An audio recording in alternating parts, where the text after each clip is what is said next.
네, 안녕하세요. 사는재미 연구소 슝슝입니다. 오늘은 코드카드, 컵, 검, 펜타클 모두 진행해 보겠습니다. 말씀드렸죠? 컵의 소년, 컵의 청년, 컵의 여왕, 컵의 왕입니다. 소년이 자라서 청년이 되고 그 다음에 자라서 성년이 됩니다. 기억하시죠? 그러면 시작해 보겠습니다. 컵은 감정, 관계, 내 마음을 주로 뜻하는 거였잖아요. 그렇기 때문에 컵의 소년, 늘 컵의 이야기는 마음이 어떻게 보면 연약하고 섬세하고 부드러운 사람입니다. 그리고 꿈이 가득한 소년부터 시작합니다. 그래서 꿈 많은 소년, 꿈꾸는 소년입니다. 컵 위에 물고기가 한 마리 있는데요. 물고기는 이제 물의 흐름에 따라 살면서 뭔가에 순응하는 존재, 감정에 따라 흘러가는 존재입니다. 하지만 조그마한 물고기이기 때문에 작은 선물을 뜻하기도 하고요. 작은 선물을 주고받으면서 마음껏 기뻐하고 기분 좋아하고 행복해하는 소년을 뜻한다고 보시면 됩니다. 저는 이 소년이 늘 저 같다는 생각을 많이 하는데요. 나이가 들어도 철들지 못하고 이것저것 소소한 것들 지르면서 작은 행복들에 너무 만족해 버려가지고 너무 큰 거를 추구하지 않고 있는 저를 봅니다. 이렇게 철들지 않는 소년, 꿈꾸는 소년을 뜻합니다. 네, 나이 들어서도 꿈꾸고 있습니다. 그 다음에 두 번째는 이 꿈꾸는 소년이 꿈꾸는 청년이 됩니다. 청년은 꿈을 어떻게 꿀까요? 낭만주의적으로 꿉니다. 아주 로맨티스트입니다. 그래서 백마탄 왕자님이라고 부르기도 합니다. 백마탄 왕자는 이제 필요 없어요 라고 많은 이제 페미니스트 분들이 말씀하고 계시죠. 그분들이 정답입니다. 왜냐? 과거에나 백마탄 왕자가 한나라의 왕의 아들이었어요. 그 왕의 시종들 이런 게 쫙 다 따라왔고요. 하지만 현재 이 지금 시대의 왕자는 뭐냐면 아무것도 할 줄 모르는 사람입니다. 왕자로 컸으니 배운 것도 없고 뭐 공부를 많이 했을 수는 있겠으나 실제적인 현실을 사는 힘과 이런 요령, 기술들은 하나도 없어요. 내가 먹여 살려야 되고 챙겨야 되고 돌봐야 됩니다. 얼마나 싫습니까?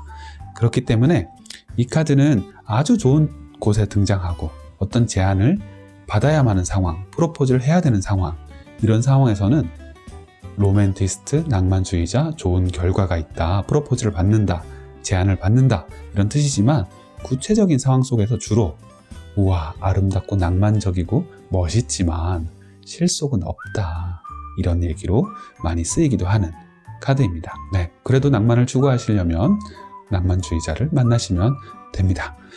그리고 이 꿈 많은 소년, 낭만주의자 청년이 잘 크면 뭐가 되냐면 아주 까탈스러울 수는 있으나 끝에 끝까지 완벽을 추구해서 가장 화려한 컵을 들고도 더 나은 것들을 추구하는 이런 예술가적 기질을 발휘하는 장인이 된다고 해야 될까요?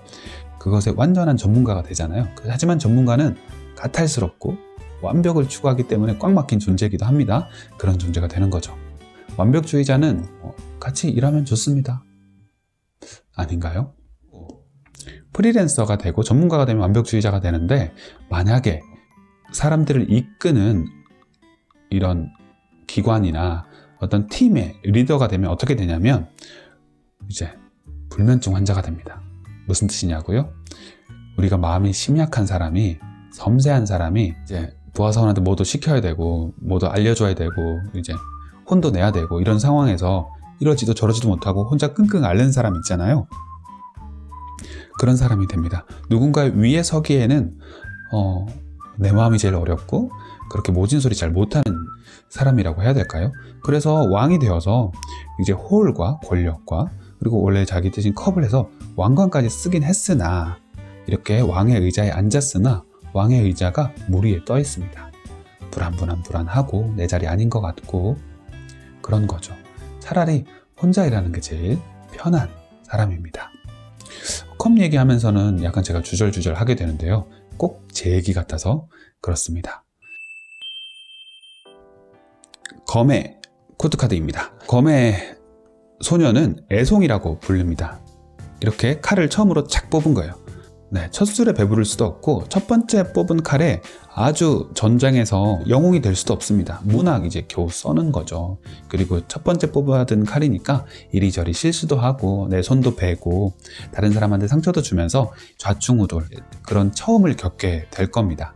그러니까 이 카드가 나왔을 때는 아유, 당신의 나이가 몇이든 그 일에서는 이제 초짜 아니냐, 새내기 아니냐, 정말 처음 시작하는 마음으로 연습해 본다고 생각하셔라 라고 말씀드리는 카드입니다. 애송이 카드.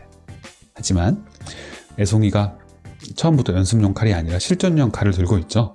그렇게 마음 먹고 시작하는 이 애송이 검사가 청년이 되면 기량을 엄청 발휘하는 백마를 타고 쏜살같이 구름이 날리듯이 뛰어가는 전장을 누비는 기사가 됩니다. 청년이 됩니다.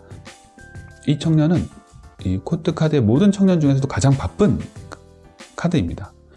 저는 타로 카드 상담 장면에서 이 카드가 나오면 아이고 이제 걱정 안 하셔도 되겠네요. 왜냐고요? 걱정할 정신이 없을 만큼 바빠지실 겁니다 라고 얘기를 합니다. 구름이 날릴 만큼 바빠지는 카드, 정신없는 카드입니다. 그런 때가 또 필요하겠죠.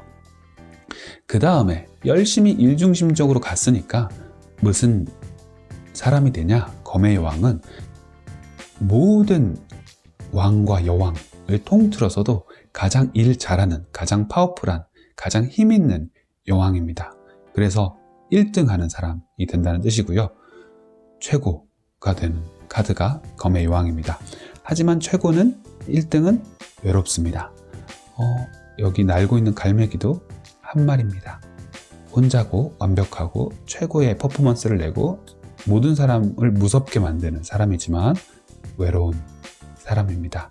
그게 검의 여왕이고요. 검의 왕은 아주 오랜 세월 군인이나 공무원을 하신 분들, 이것도 편견일 수 있겠습니다만 뭔가 믿음직하고 깐깐하고 일을 맡기면 빈틈이 없는 사람이기는 합니다. 하지만 그만큼 변하기는 조금 어렵고 꽉 막힌 사람이기도 한 그런, 요즘에는 꼰대라고 부를 수도 있겠지만 한편으로 그 꼰대는 자기 일, 자기 영역에서 충실하게 자기 원칙을 지켜온 사람인 거잖아요. 그런 장점, 단점이 있는 중년 남자의 느낌이네요. 일 중심적인 카드들이죠. 일 제대로 시작해 보겠다고 칼 뽑아 들고 그 칼을 들고 구름이 날리듯 열심히 살고 그 다음에 가장 일을 잘하는 사람이든 자기 일에 완전히 통달해서 빈틈없는 사람이든 되는 카드가 검의 코트 카드들입니다. 네, 이제 마지막으로 펜타클 코트 카드들입니다. 이제 펜타클은 실제적인 것, 돈, 재물 이런 것들을 뜻하지만 시작은 조금 다릅니다. 우리가 현실적인 것들, 구체적인 것들, 어떤 가치들을 추구함에 있어서 소년일 때는 우리가 세상의 가치들, 진짜 사회적인 가치들을 추구하지 않잖아요. 뭐 추구할 수도 있겠지만 이 코트 카드의 이 펜타클의 소년은 다른 사람이 뭐라 하든 나만의 가치 하나를 지그시 혹은 뚫어져라 바라보고 있습니다. 무슨 뜻이냐? 소년에게 가장 중요한 가치라는 뜻이에요. 다른 사람은 중요하다고 말하지 않을 수도 있고요. 그거 얼른 버려라 라고 말할 수도 있습니다. 하지만 나한테는 이게 소중합니다. 그래서 난 이걸 꼭 해야 될 것 같아요. 그래서 안 좋은 위치에 오면 그 너의 가치 다른 사람한테는 안 중요하고 무시당할 수도 있습니다. 근데 어떻게 하면 좋겠다? 이게 너다의 카드에 나올 때는 당신한테만은 그 가치는 아주 중요하네요. 당신이 이 선택에 있어서 그거 하나만은 꼭 지키고 싶네요 라고 설명하는 카드고요. 나만의 가치를 추구하는 사람은 청년이 되면 어떻게 되냐면 멘붕에 빠집니다. 정체됩니다. 벽에 부딪히고 어떻게 해야 될지 모를 순간이 있습니다. 청년은 어찌됐든 움직임이 있는 시기거든요. 그런데 이 펜타클의 청년 카드만 유일하게 서 있습니다. 가야 할 바를 잃은 거죠. 남이 가라는 대로 간 게 아니라 내 가치를 추구하는 사람의 숙명이기도 합니다. 근데 이 시기가 꼭 중요합니다. 왜냐하면 나만의 길을 찾아야 하기 때문이고요. 생각 정리가 끝나고 아니면 막막했던 순간이 지나고 한 발걸음만 더 움직이면 그 다음 단계가 또 풀려갑니다. 그래서 나만의 가치를 추구하는 사람이 이렇게 길을 막힘 당했을 때 너무 좌절하지 말고 이런 시기를 내가 감당해야 되지 마음 먹으실 수 있으면 좋을 것 같습니다. 이제 펜타클의 여왕과 왕입니다. 펜타클의 여왕과 왕인 현실적인 얘기, 재물 그리고 사회적인 얘기를 하는 만큼 조금 전통적인 가치관에 좀 가깝습니다. 펜타클의 왕부터 봐야 되는데요. 이 포도가 잔뜩 그려진 풍성한 옷을 입고 있고 풍성한 왕국에서 모든 것이 다 갖춰져 있을 것 같은 왕국이 뒤에 있죠. 아주 여유로운 표정으로, 거만해 보이는 표정으로 돈과 권력을 모두 가지고 있습니다. 넘사벽, 왕 중의 왕인 거죠. 네, 우리가 금수저라고 하죠, 요즘 세상에. 그런 사람입니다. 다 갖춰줬으니까 좋죠 뭐. 하지만 조금 얄미운 사람이기도 합니다. 조금 재수없고요. 그런데 그 사람이랑 같이 살고 있는 여왕은 어떻겠습니까? 이 여왕도 한 나라의 공주였습니다. 완전 좋은 교육 받았고요. 꽤나 잘 나가는 사람입니다. 능력도 아주 뛰어나고요. 하지만 이런 넘사벽 옆에 있으니까 자기가 빛을 내기가 힘듭니다. 그늘에 가려서 야, 너 그 정도면 굉장히 잘 결혼했잖아. 잘 살고 있잖아. 뭐가 부족해? 이야기를 듣고 있지만 내가 누리고 있는 게 내 것이 아닙니다. 그렇기 때문에 나의 진정한 가치, 나만의 것을 내려다보면서 한숨 쉬고 있습니다. 이 사람이 하는 고민은 다른 사람이 잘 공감해주지 않겠죠. 목에 겨운 고민이라 하겠죠. 하지만 내 것이 아닌 건 버리고 떠나고 싶은 마음이 들게 마련이잖아요. 그래서 어떤 설명에서는 이 여왕이 자기가 누리고 있던 모든 걸 던져놓고 훌쩍 자기 것을 찾으러 떠나는 여행이 바보의 여행이라고 하기도 합니다. 그래서 진정한 자신이 되는 여행길을 떠나는 여왕이기도 하고요. 펜타클의 코트 카드들은 이렇습니다.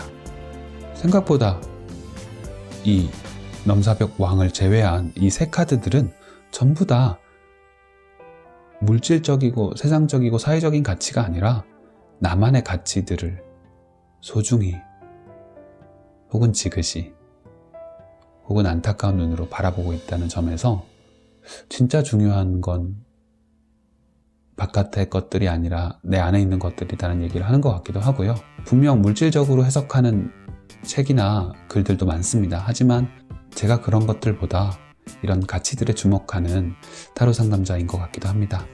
참고가 되셨으면 좋겠습니다. 이렇게 타로카드 78장의 설명을 한번 쭉 마쳤습니다. 다시 또 더 풍성하게 알려드릴 기회가 있겠죠? 여러분이 구독과 좋아요, 댓글로 많은 힘을 실어주시길 바랍니다. 들어주셔서 고맙습니다. 안녕.